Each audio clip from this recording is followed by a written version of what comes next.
I'm Helen Adams. I am, in the spirit of integrated working, a health person who has, for the last 2 and a bit years, been the Commissioning Manager for Health for Children with Special Educational Needs and Disability.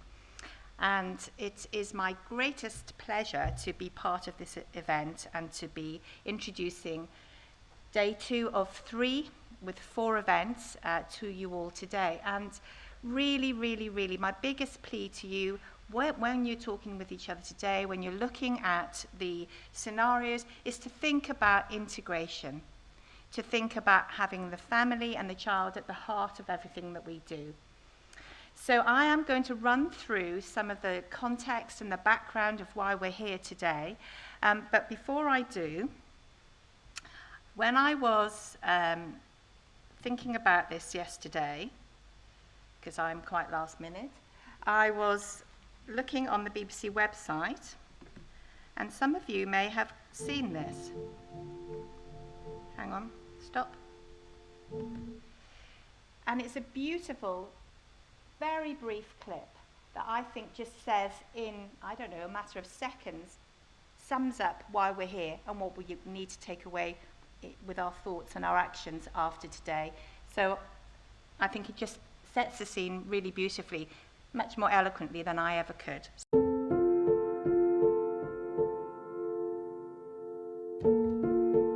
We've had enough of sort of people feeling sorry for us, because there's nothing to feel sorry for us about.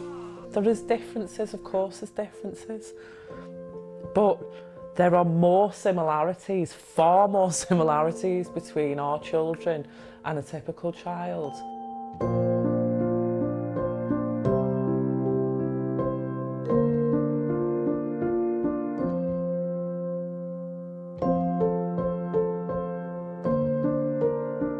No, forget it. We'll, you know, if this baby has Down syndrome, then she'll have Down syndrome. If she hasn't, she hasn't. What do you think of your brother and sister? Well, I think they're absolutely gorgeous and they're just so funny. And I think we just want to make sure the kids can do whatever they want to do and achieve whatever they're able to achieve and not be held back because of other people's attitudes towards them. So, in a few words, achieve whatever they can achieve and not be held back by other people's attitudes towards them. Doesn't that just say everything that we need to think about today? So this morning's session, thank you, is about early years. And another reason probably why I was asked to stand up and talk to you, apart from being the Health Commissioner, is that my background is health visiting. So this is an area really close to my heart and an area where I think that we can focus and work together and have the biggest impact on supporting families and setting the scene for the rest of their lives. The whole focus of this suite of conferences is about preparing for adulthood from the earliest years. Now, a lot of you might think, how on earth can we start thinking about preparing from adulthood for babies and toddlers and children under 5? Well, think hard. Think harder than you've ever thought before about how you're going to do that. Think about how you structure play in preschool settings. Think about the art of the possible when you're talking with families about their children and actually when you're talking to children. Because we can do it and we can absolutely set the scene. We can absolutely think about children realizing their potential. So we have been looking at working together in multidisciplinary way. We've had legislation that's guided us from 2001, the first SEN Code of Practice. Now, I've just shown here, I suppose, a progression in the way that we've thought about the legislation, the way that we've thought about how we're going to work together. I've pinched this from Leslie Hagger, who's the Director of Children's Services in the County Council. She set the scene on day 1, so I didn't want you to, if you weren't here then, I didn't want you to feel cheated out of her very, very excellent presentation.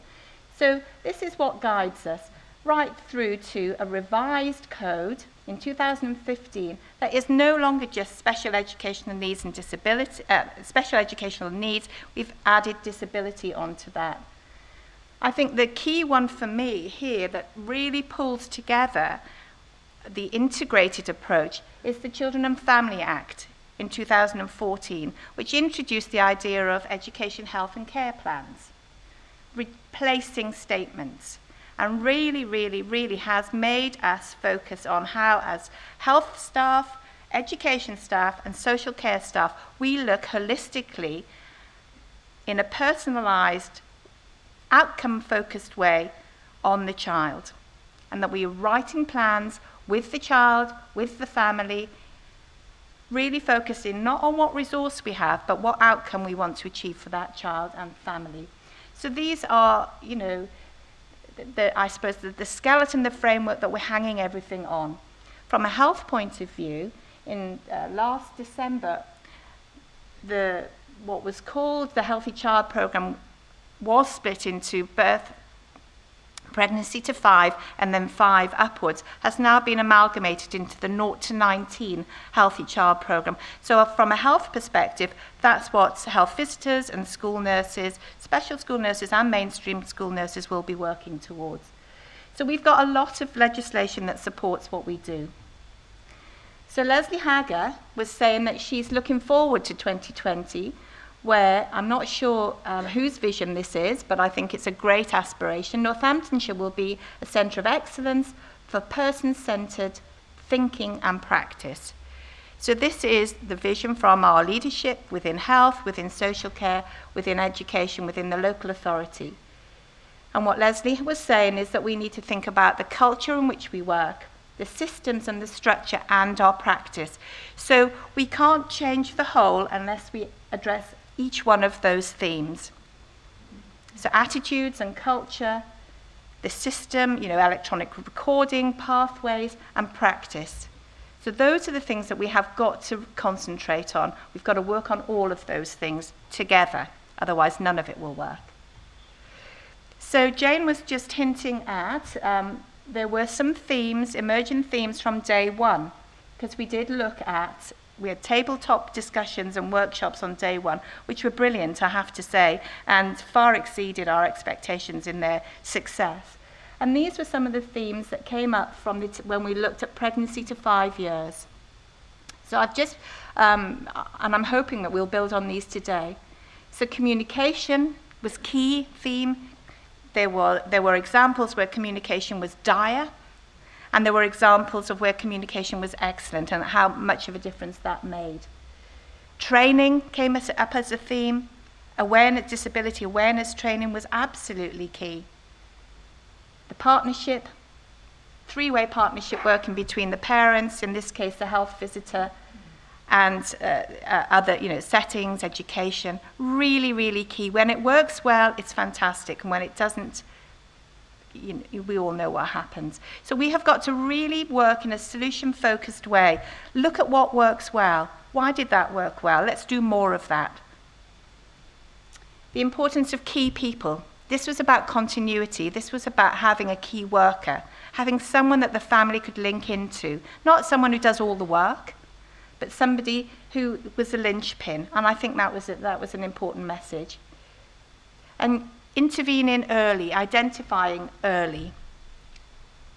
This is why we're here this morning. This is early years, you know, the clues in the title. So it's about early identification and then acting, listening to parents. That was another key theme. Listen to children, young people, and their parents. So those are the messages, really, that came out from the first day. And really, I'm hoping that giving you some ideas and focusing your mind for this morning's really concentrated piece of work, because what we want to get out of today, this afternoon and day 3 is a plan, basically, for how we're going to transform our services for the next 4 or 5 years.